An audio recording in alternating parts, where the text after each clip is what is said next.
Assalamualaikum warahmatullahi wabarakatuh. Waalaikumsalam warahmatullahi wabarakatuh. Alhamdulillah, alhamdulillahi rabbil alamin. Assalatu wassalamu ala asrafil anbiya'i wal mursalin. Sayyidina wa maulana Muhammadin.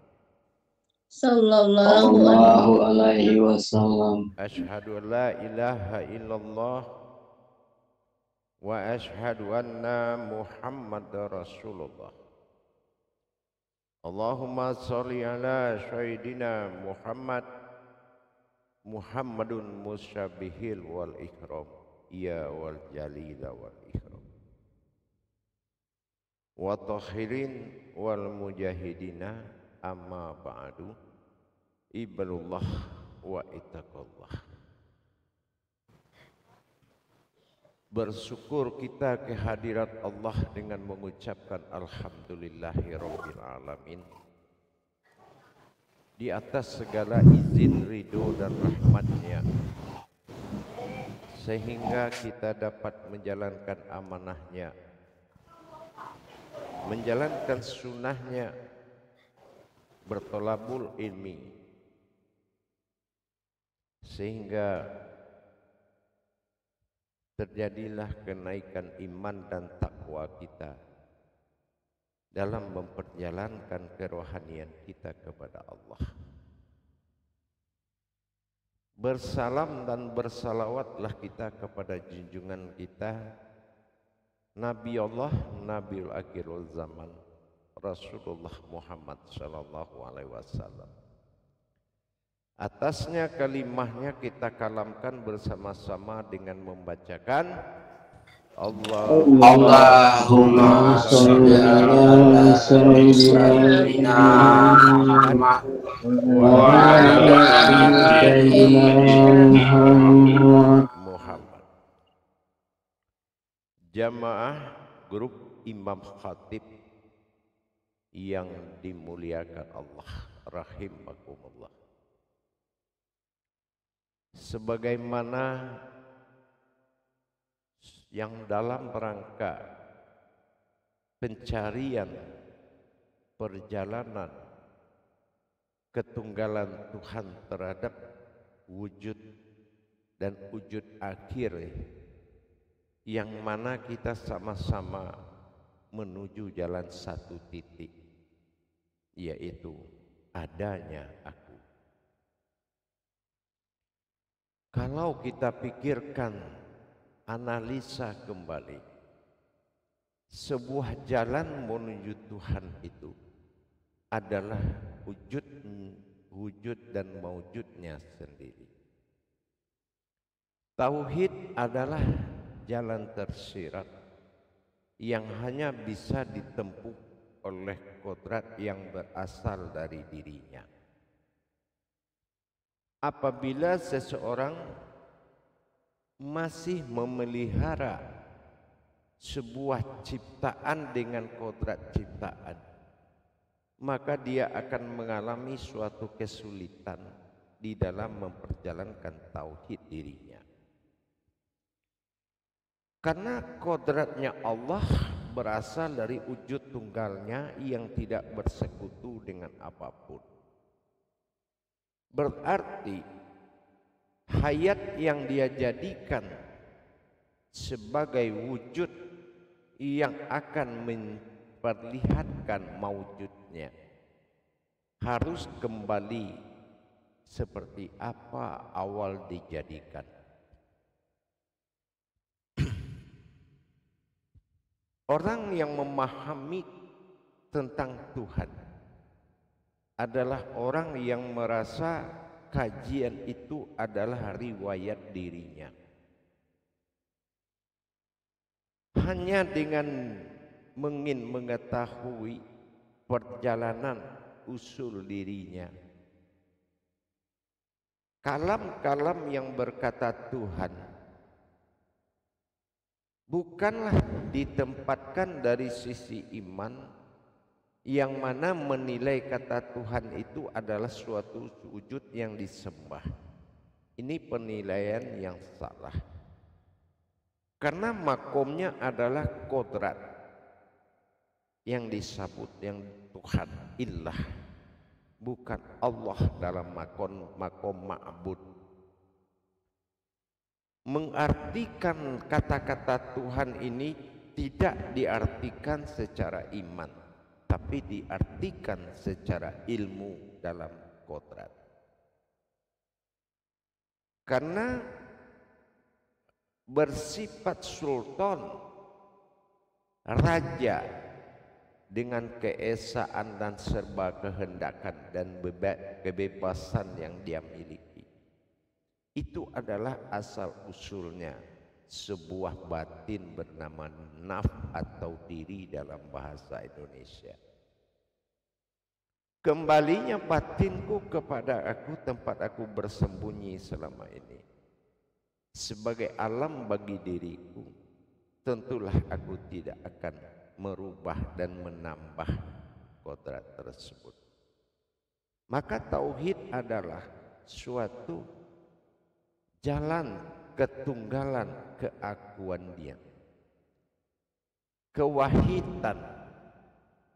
Jadi yang mengamalkan dan memperjalankan dirinya di dalam makom tauhid, maka dia harus melepaskan apa yang selama ini dia imani, yang tidak ada derajat itu di sisinya. Seseorang harus melepaskan iman itu. Berhenti dan putusnya iman di dalam tauhid setelah tauhid itu berkodrat ilmu, bukan berkodrat iman.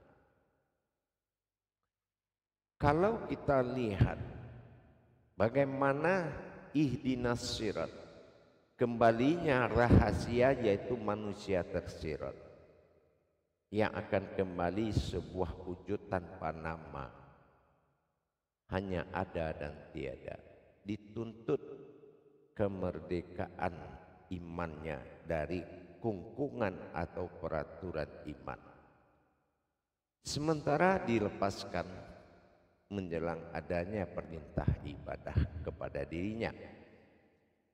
Kalau kita belum kembali kepada usul diri kita, maka belum bisa kita menamakan ada kata ibadah. Karena ibadah yang pertama adalah ma'rifatullah, mengenal Tuhan yang berasma Allah. Perjalanan tersebut dibahasakan dengan makom, yaitu wujud, wujud dan maujud. Itu adalah makom, bukan nama. Kata-kata wujud pada makom dikatakan kodratnya aku, bersifat wahid. Mana yang bersifat wahid pada aku dalam makom wujud? Yaitu leburnya diri sir dari alif dan lam jalalah. Alif menjadi hayat sebagai batang tubuh dan lam jalah menjadi sir atau rasa. Inilah yang sangat halus.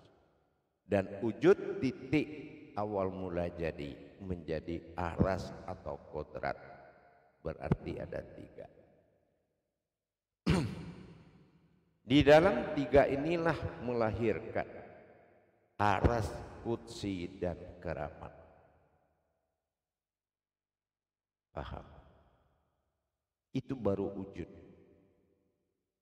Setelah aku berwujud kepada yang kujadikan dengan kehendakku, yaitu sebuah zat awal bernama kunah,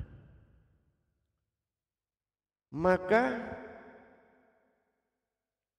dikala itu aku sudah bersekutu dengan wujudku sendiri, yaitu zat kunah, zat awal.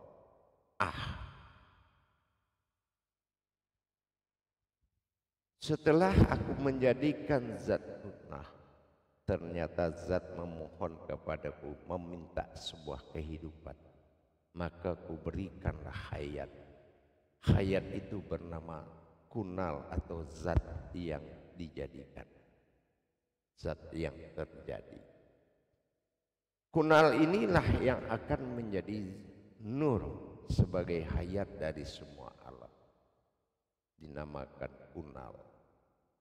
Maka zat itu sudah menyatu dengan nur, maka wujudlah sebuah makom kodrat disebut batin sebagai awal dijadikan. Maka menjadi wujudlah aku pada sifatku sendiri dengan kodrat batin, zat dan nur. Berarti bertingkahku pada kodratku, terjadilah sebuah kodrat, asal dan usul semua terjadi. Inilah makom wujud bagiku. Dengan demikian, karena aku ingin menjadi Tuhan, maka aku melaksanakan perjalanan masa insan dengan berkodrat zahir, yaitu maujud. Dari tiga kodrat tadi, batin, zat dan nur, maka aku bermaujud kepada suatu penampakan, penglihatan dan terlihat dengan kodrat batin yang menjadi kodrat, zat yang menjadi iradat, dan nur yang menjadi ilmu. Maka dizahirkan aku berwujud seperti nur yang memujiku, yaitu Muhammad.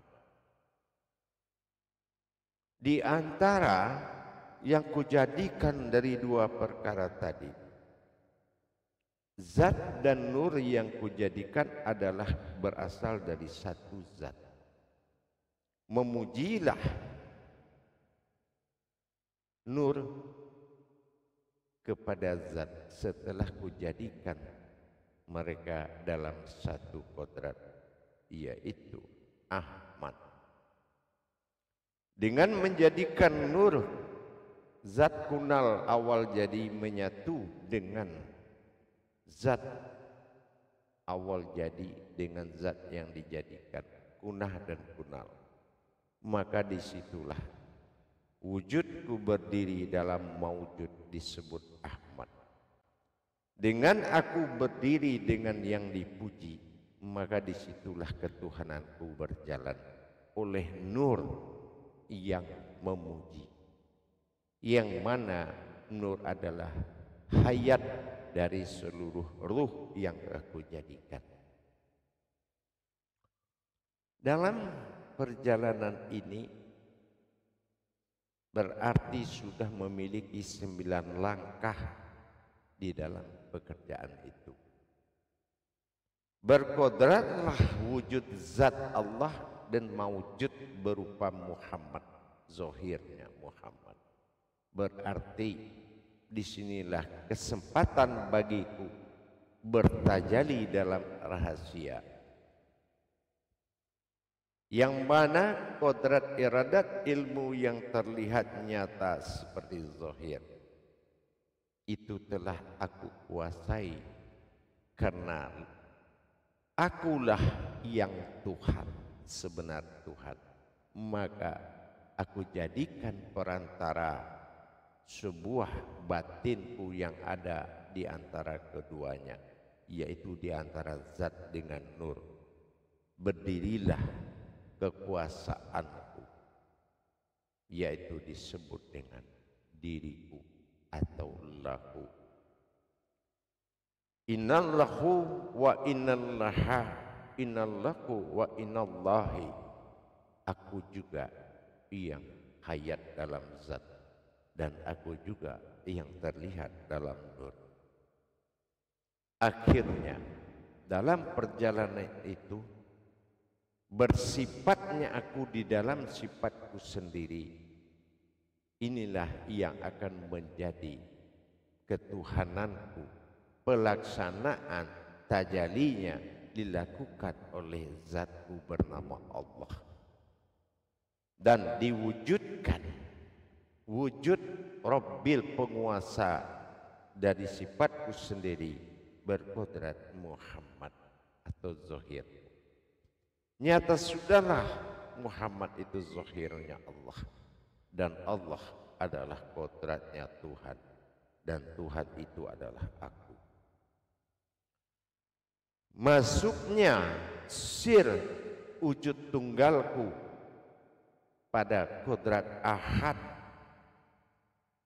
yang dikatakan dalam kodrat iradat ilmu, maka berdirilah aku meliputi. Karena apa? Karena yang akan menerima sembahan itu adalah aku, tapi yang mawujud dan berwujud adalah Allah dan Muhammad. Di dalam melaksanakan tajalli tersebut, disinilah kita melihat perannya sebuah wujud terhadap wujud dan mawujud, yaitu dengan datangnya kodrat keakuan akunya kepada keakuannya, menzahirkan asmanya Allah dengan 9 asmanya Muhammad. 9 menjadi Asmaul Husna. Dari 9 langkah zahir dan batin menjadi Asmaul Husna. Asmaku dan husnaku, tapi aku adalah aku. Maka dalam hal ini, di dalam pelaksanaan tajalli, sebagaimana yang telah diwujudkan diri sifat sebagai penampakan, sir lam alif menerima penyembahan dari ruh atau dikatakan umat. Sebab dikatakan umat, umat itu hanya ada pada Muhammad, yaitu umat Muhammad. Dengan demikian bertajalilah ruh kepada kodrat zat atau batin pada marhubah dengan la ilaha illallah, sehingga tersambunglah hayat, mawujudlah laha illallah, dan berzikirnya sifat setelah nur tenggelam ke dalam zat, zat tenggelam ke dalam batin al-haq, maka diri al-haq, diri halus, maka sifat menzahirkan diri halus dengan hu Allah, sehingga nyatalah wujud tersebut menjadi ketuhanan bagi dari sekalian alam. Kalau kita menatap kepada yang dizikirkan dan ditasbihkan, maka kita akan kehilangan pedoman. Segitiga adalah dalam penyaksian Nur Ma'in. Nur Ma'in adalah suatu kodrat atau daya yang memiliki kekuatan yang berbeda dengan Nur Ma'ani. Seperti Nur Ma'ni, Basar, Basir, Basiron, Ainul Basiroh, itu adalah Nur Ma'ni. Tetapi Nur Ma'in adalah sebuah daya yang bisa berwujud dan bermaujud apapun. Bukan suatu pandangan atau yang memandang, tetapi dia kodrat yang berupa daya yang dirahasiakan, yang bisa berwujud bermaujud. Dengan kita melihat siapa yang melaksanakan tasbih dan zikir, maka kita bisa menembus apa yang dia tasbihkan dan apa yang dia zikir. Tapi kalau kita tidak melihat hanya melihat apa yang dizikirkan dan ditasbihkan, maka kita tidak mampu melihat siapa yang berzikir. Maka kita diwajibkan melihat dalam kuasanya Nur Ma'in, sehingga nyatalah ketuhananku dalam bertajalli, menyempurnakan ketuhanannya dengan mewujudkan nur yang ditenggelamkan dengan zat berupa diri al-haq, dan diri al-haq itu nyata sudah berupa tubuh, karena zahiru Rabbi, yang zahir itu menuju Tuhan. Kalau al-haq tidak nyata, berarti batinul abdi, dia sebuah batin yang bersifat umat, makanya dinyatakan. Dengan demikian nyata sudahlah perbuatannya. Begitu juga dengan perbuatan-perbuatan kekuatan Nur Ma'in terhadap wujud sifat yang sedang diproses menuju ketuhanannya. Disinilah bahwasannya wujudku adalah wujud yang maujud, dan Allah yang disebut zat itu dan Muhammad yang disebut zat itu adalah zahir dan batinku sendiri, karena tiada bisa dipisahkan.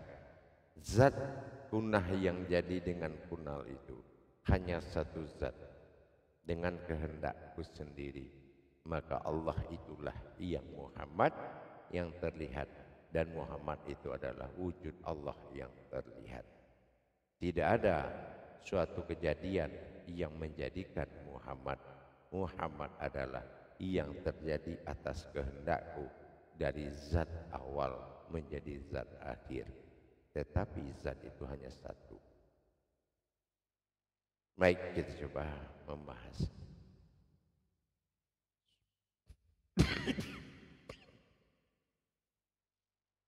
Salu muzakaratun fil jami'ati rahimakumullah. La ilaha illallah. Silakan. Silakan Khalifah Barewa. Ya, silakan menyampaikan amanah para imam. Alhamdulillah, insyaallah. Alhamdulillahirabbil alamin. Bismillahirrahmanirrahim.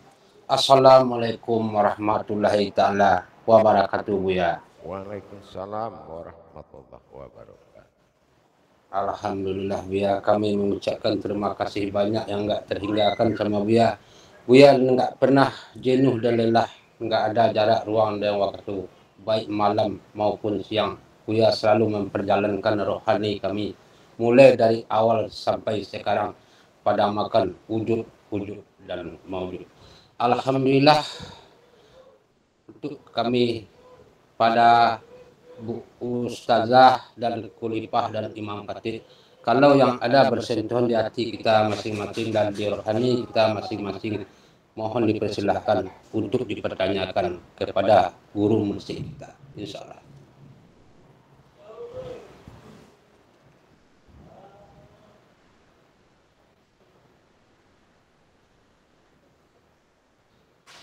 Buat sementara Buya, sebelum ada pada jemaah yang mau bertanya, saya izin bertanya dulu Buya. Ya, Assalamualaikum warahmatullahi taala wabarakatuh, Buya. Waalaikumsalam warahmatullahi wabarakatuh. Sesuai dengan jabaran Buya tadi tentang wujud dan maujud, artinya jatuh kepada makam. Ya, kepada makam itulah yang dikatakan wujud dan maujud. Ya Buya ya. Mohon Buya kasih wawasan perjalanan wahid kepada ahad sesuai yang Buya kalamkan, supaya kami tidak bisa mengelak lagi mutlak, sesuai hal malikul hakul mubin al sadiqul ba'dal amin. Insyaallah itu aja Buya.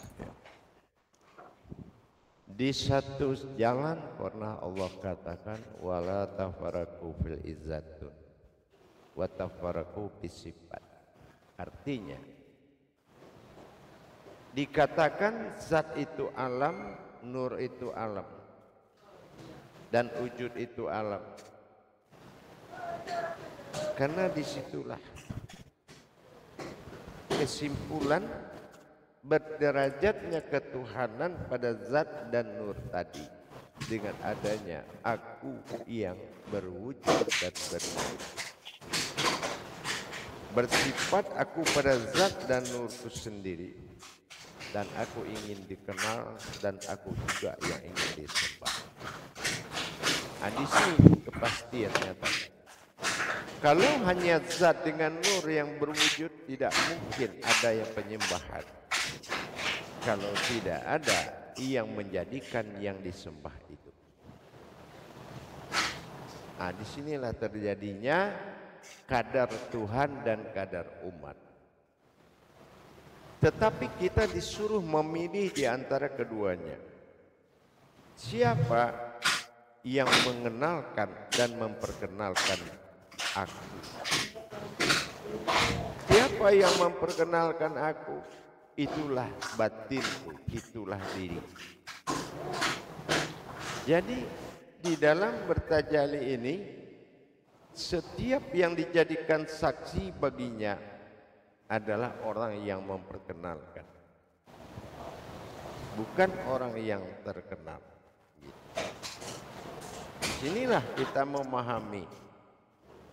Kalau ingin tahu dengan Tuhanmu, perkenalkanlah dirimu. Nah, gitu. Karena itulah kebenarannya, tidak ada mungkin Allah itu bisa menjadi Tuhan sementara dia sebuah zat. Tidak mungkin Muhammad itu bisa menjadi wujud Tuhan sementara dia juga berasal dari sebuah zat. Sama-sama zat. Maka itu adalah ruang tingkah dan bersifatnya aku dari dalam jalalah tadi. Paham? Alhamdulillah, insyaallah ya. Terima kasih banyak jawabannya ya. Pertanyaannya sedikit, jawabannya panjang. Alhamdulillah. Assalamualaikum warahmatullahi taala wabarakatuh ya. Waalaikumsalam warahmatullahi wabarakatuh. Nah, silakan Ustazah tanyakan.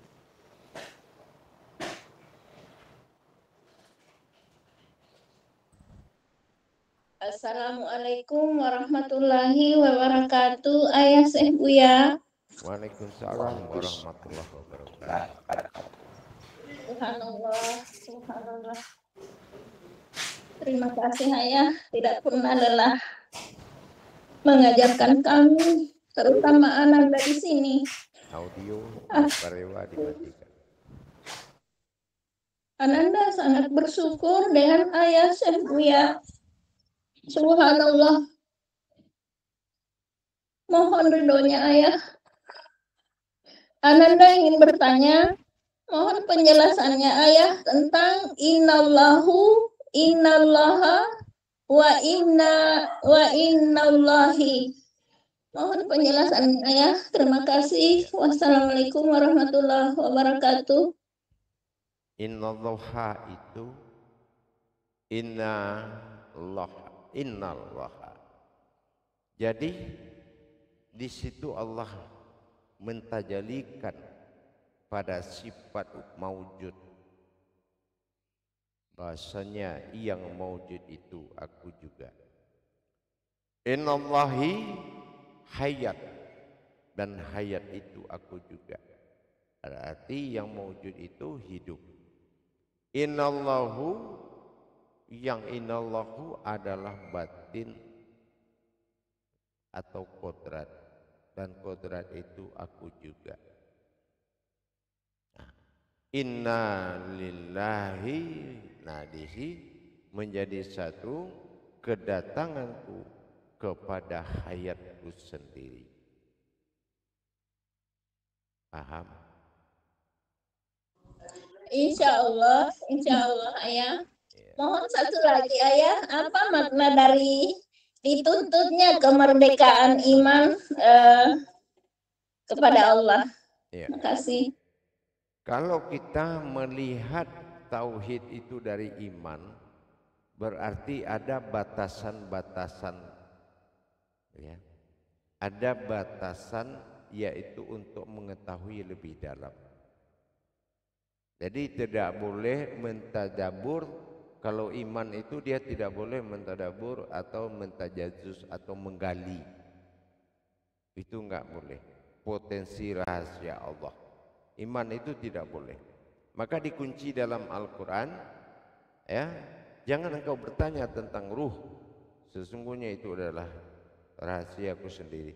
Jadi tidak boleh iman itu melebihi, ya, tetapi mengimani apa yang telah ditetapkan. Nah, itu iman. Iman itu kemampuan, daya. Jadi ada batasnya. Jadi orang yang bertajalli kepada makom tauhid, dia harus bebas dari iman. Karena tauhidnya sudah tauhudun. Artinya dia tidak boleh mengatakan ada Allah dan beda lagi dengan Muhammad. Nah itu. Tapi Allah adalah berwujud kepada Muhammad, itu namanya tauhudun, melenyaplah dalam sebutan, ya, karena sudah menjadi satu. Itu batasannya. Paham? Insya Allah ya. Terima kasih banyak atas penjelasannya. Wassalamualaikum warahmatullahi wabarakatuh. Waalaikumsalam warahmatullahi taala wabarakatuh. Baik, untuk selanjutnya dipersilakan kepada Imam Khatib atau Khalifah yang dari Malang, Surabaya. Mana suaranya? Atau yang dari Malaysia? Silahkan untuk berpertanyakan.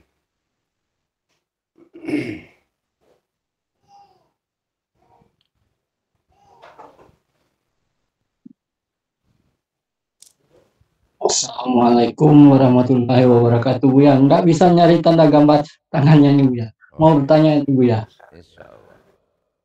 Silakan. Zat kunah dan zat kunal itu, Buya. Zat kunah jatuh ke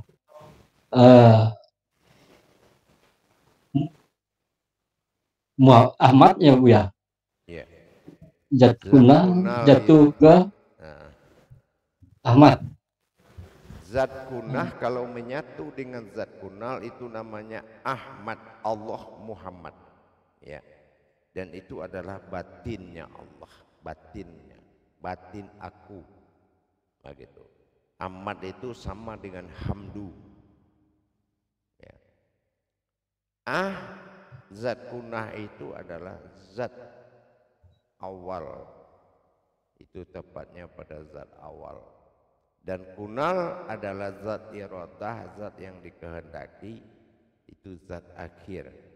Tetapi kedua-duanya adalah zat, gitu. Kalau sudah masuk ke makom iman, dia akan menjadi dua. Kalau sudah masuk ke makom tauhudun, dia akan menjadi satu. Gitu. Paham?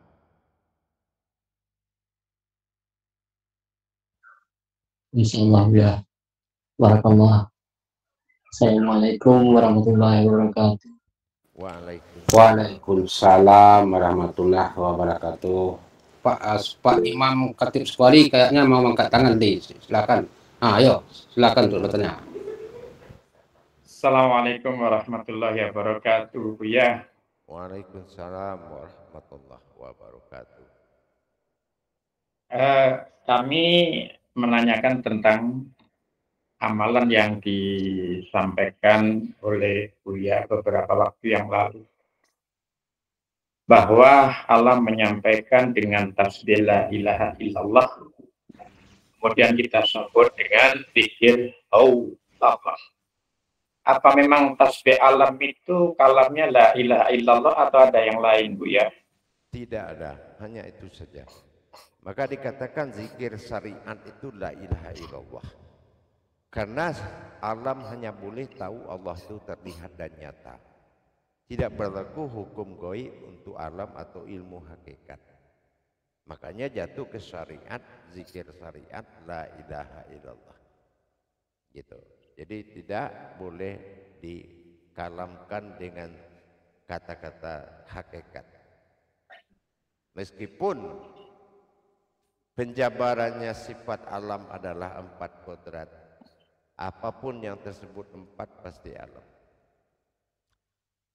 Maka secara tidak langsung pujian-pujian oleh alam dengan la ilaha illallah telah nyata Tuhan bernama Allah. Tetapi yang dia sembah itu adalah tasbih induknya Allah, Allah, Allah, Allah. Nah, gitu. Jadi selagi seseorang mempendengarkan, mengirim bunyi itu kepada sekalian alam, dan dia berwujud jantung bagi sekalian alam, maka dia melihatkan, memperdengarkan, memperlihatkan wujudnya dan memperdengarkan kalam tadi, maka semua akan menjawab dengan la ilaha illallah. Nah, gitu. Begitu juga memperlihatkan tadi, yang diperlihatkan adalah mubin, ya, bahwasanya telah nyata bagi mereka, yaitu sebuah diri al-haq, ya, asal-asal usul dari nur dan zat itu terjadi. Sementara nur adalah hayatnya nur, ruh. Sementara zat asal usulnya nur, tetapi dilihatnya sudah nyata semua. Siapa yang dia lihat? Insaniyah melihat kodratnya berupa jasad dengan segala ruh. Insani dia melihat ruh-ruh yang ada di dalam sifat-sifat Allah ini, tangan, urat, kaki, segala macam, berupa kodrat. Dan dilihatnya juga dari insanu, ada kodrat yang hidup, semuanya melihat berwujud dan bermaujud. Maka mereka bertasbih, dan di manalah yang dia tasbihkan Tuhannya, itu yang menjawab la ilaha illallah dengan Allah. Gitu. Selagi kita bernapas, kita memperlihatkan kepadanya. Selagi kita merasa wujud itu kodrat, maka jantung kita, jantung mereka itu, ayat mereka itu adalah wujud maujud kita sendiri. Tubuh inilah jantung mereka yang Allah tempatkan di antara keduanya. Gitu. Paham, Mam? Insyaallah, Bu ya. Kemudian yang kedua, dengan pemahaman yang seperti tadi, Bu ya, itulah sebagian atau justru itu memang yang dikatakan la maujudun illallah itu yang semacam tadi, atau bagaimana, Bu ya?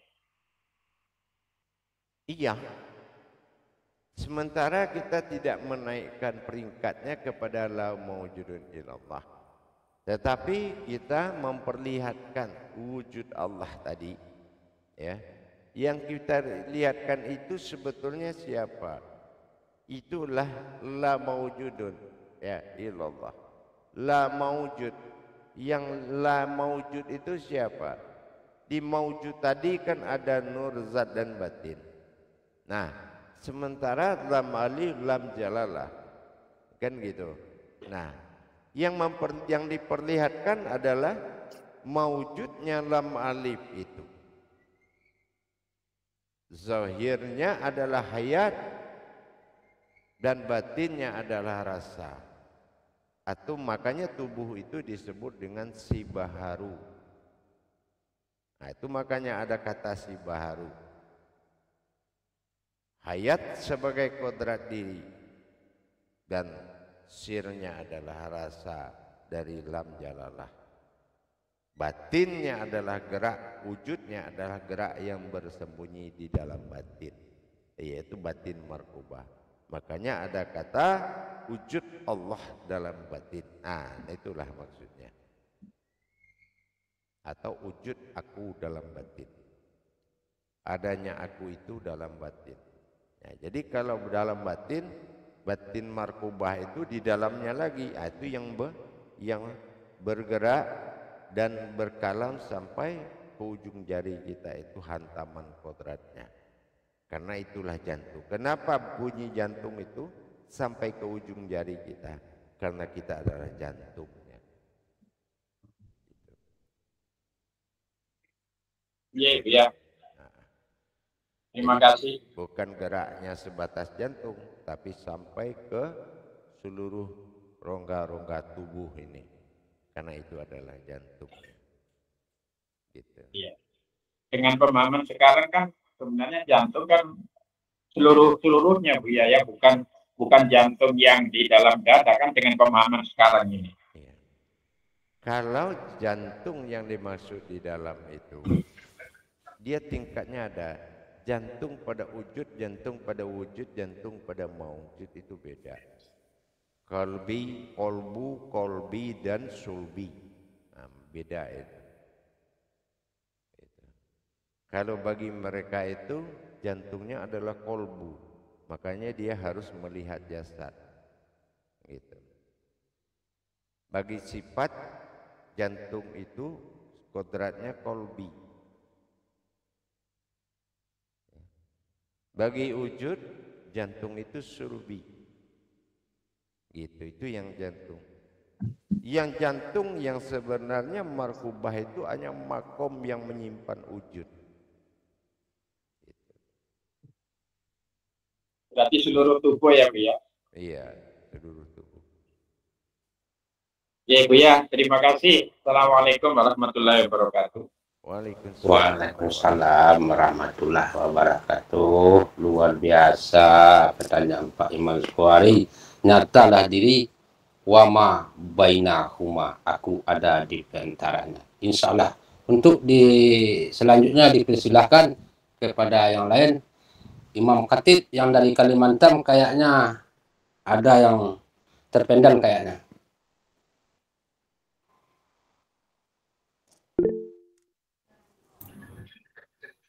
Assalamualaikum warahmatullahi wabarakatuh, Buya. Waalaikumsalam Warahmatullahi wabarakatuh. Lanjut Pak Imam Khatib. Semoga Buya sehat selalu dan keluarga, insyaallah selalu memimpin kami, Buya. Insyaallah.